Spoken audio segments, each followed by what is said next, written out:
Guys, sometimes in a reporter's life, I don't want to say you become the story, but in the sense I will say we sort of are the story. But there's a bigger one bubbling in. And even though we were supposed to be off this week, we felt the need to address the Shah elephant in the room. I don't know if that one works beautifully. And Casey can't be here today, but I did feel like we needed to go to the person who really broke the story first weeks ago, with myself included, and that is our dear Matt McConkey. Welcome to this special report, to our intrepid reporter. Thank you so much. Thank you to the Carl Bernstein to my Bob Woodward, yes. Or vice versa. Well, I'm probably Bernstein. Let's be honest. Oh, sure.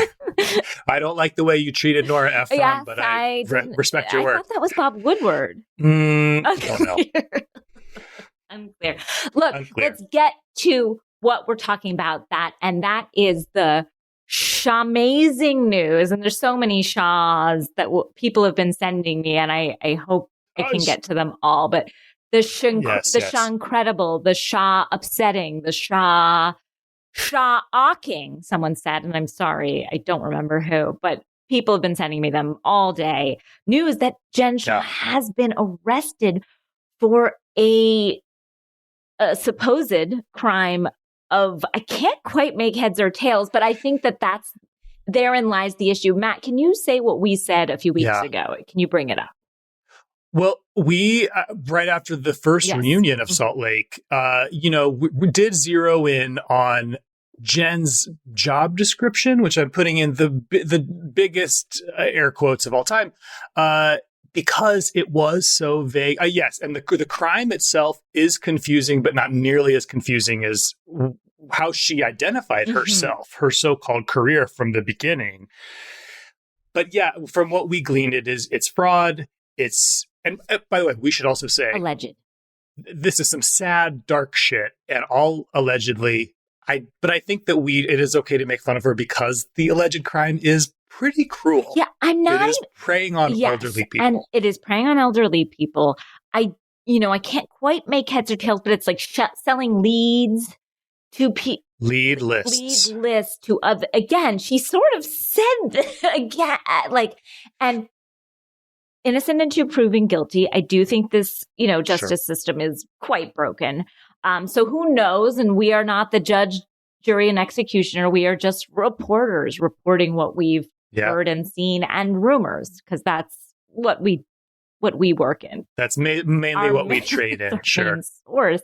By the way, when I came to our text thread, so excited to drop this bomb on everyone. Alert emojis. I was like, everybody, all hands on deck. And then to which Deanna responded, scroll up. Because of course it had already broken been covered in our friend thread by me. Yeah.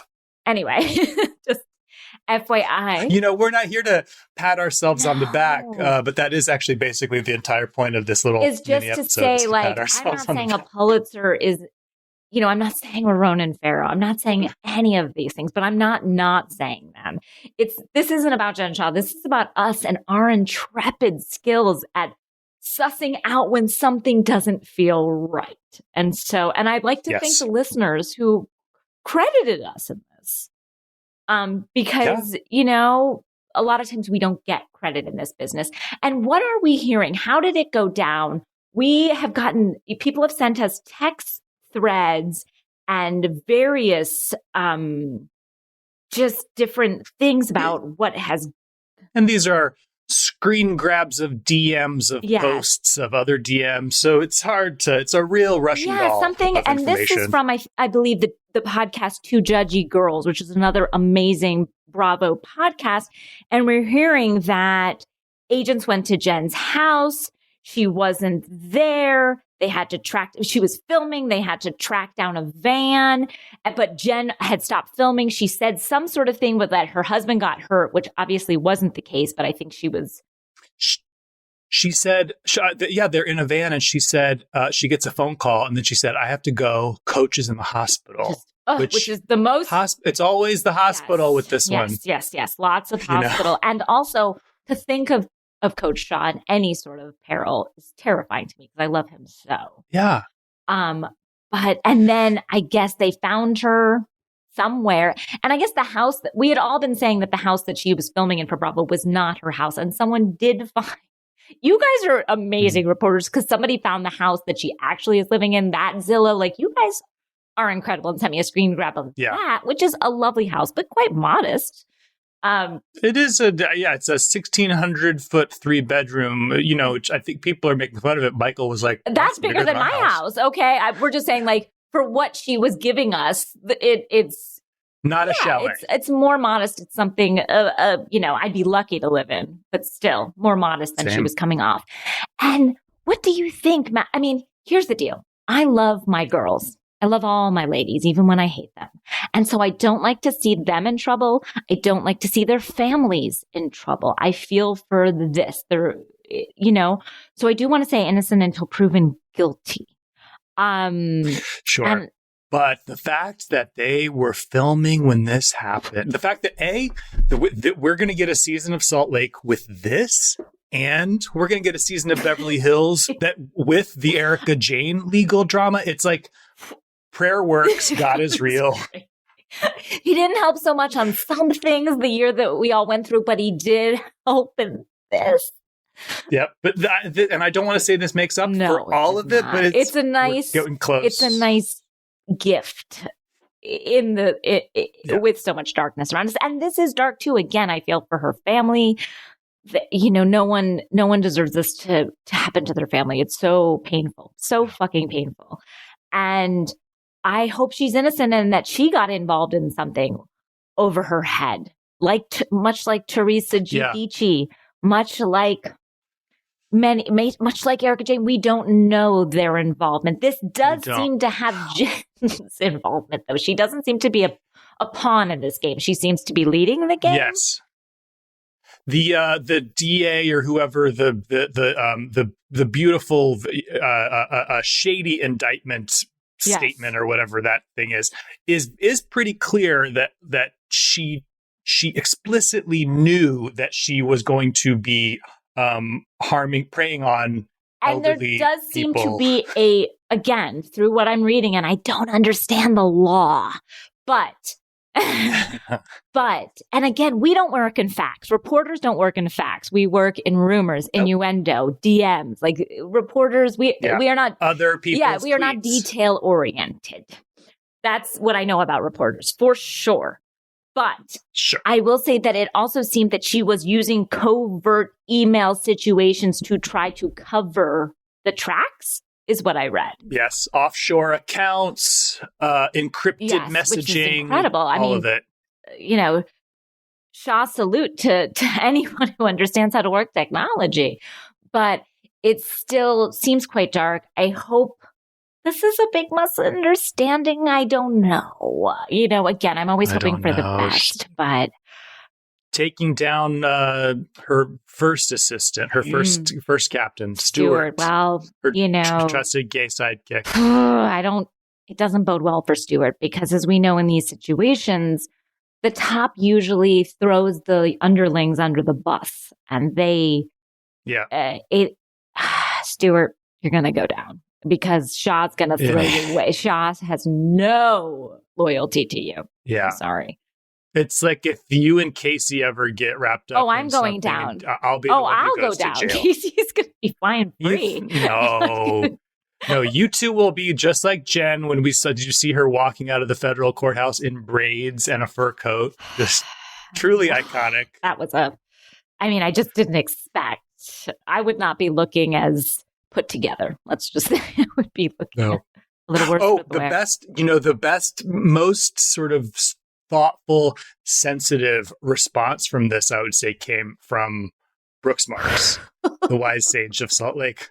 Shout out to Evan Ross Katz for sharing this. But Brooks posted, did you see this? A video with, I'm going to say, enhanced. Oh, lips. yeah. Oh, some there was some work and filtered till the day is long. Yes. And he's lip syncing to this Nicki Minaj song, and the lyrics are like, she threw dirt on my name, ended up at her own burial. I mean, Brooks, she didn't throw dirt on you. Like, I don't feel like this is your battle, Brooks. I would say stay out of this. We did. What? I don't know that Jen did. We threw dirt on his name. We for sure threw dirt on his name. Not on his mom's. I love her, but he was a little much for me. And his sweatsuit, as we all saw on camera, make of it what you will. But I will say we are still, as reporters, getting to the bottom of this. But we did want to say we broke it first. We broke it best. We just want, you can go back and listen to the episode from a few weeks ago where we try and discover what her business is.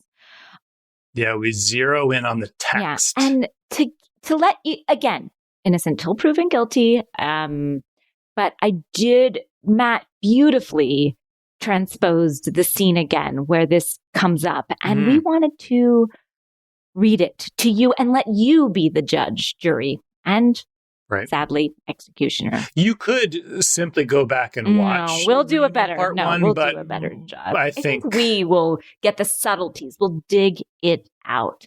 I think I'll be playing Jen Shaw and Matthew will be playing everybody else in this beautiful. Okay, great. So we start off with Andy. Brendan from Cranston, Rhode Island wants to know why you need 4 assistants, Jen. And specifically, Brendan wants you to break down what each of them do for you outside of clapping for your fabulous outfits and driving you around. I need a lot of help. You know, they all do different things.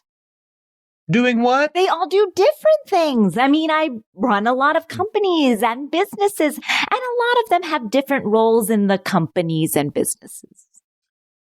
Well, we also got a lot of questions wanting to know what you actually do. Because specifically, people are wondering, like, how do you get so rich? My background is in direct response marketing for about 20 years. So our company does, advertising. We have a platform that helps people acquire customers. So when you're shopping online or on the internet and something pops, we have the algorithm behind why you're getting served that ad. And then we get an iconic response from Lisa Barlow, Danielle. It's lucrative. And then Heather chimes in and says, I try to be like a fairly smart person, but remember, I was just I still don't get it. And I was at a company dinner at Tao, and I was also at the owner's table at One Oak, best night ever, and I was just well, I don't know what she does, but I like it. They all And then they laugh.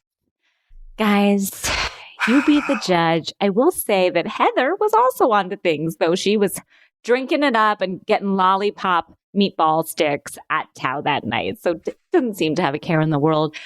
But, we'll see what happens. We'll come as soon as we hear the news, we'll make the news. But until then, we'll leave you with that beautiful scene and we'll leave you to decide what you think. And then hopefully we'll find out more. But thank you, Matt, for coming early on this Wednesday morning. Anything you want to say before we go? Just that, remember who the real heroes of this story are, us. And, now that we are renowned investigative journalists, we want MSNBC to know we're tech avail. And just anyone. I'm already, often compared to Rachel Maddow. Now I can be her. People are all often calling me Chris Cuomo. They do. Yes. Yeah. For so many reasons. And I just like to say, you're not wrong. Have a wonderful day, everybody. We'll be back next week. We love you and stay safe and hang in there. And R.I.P. Casey, as always. We love you. Bye.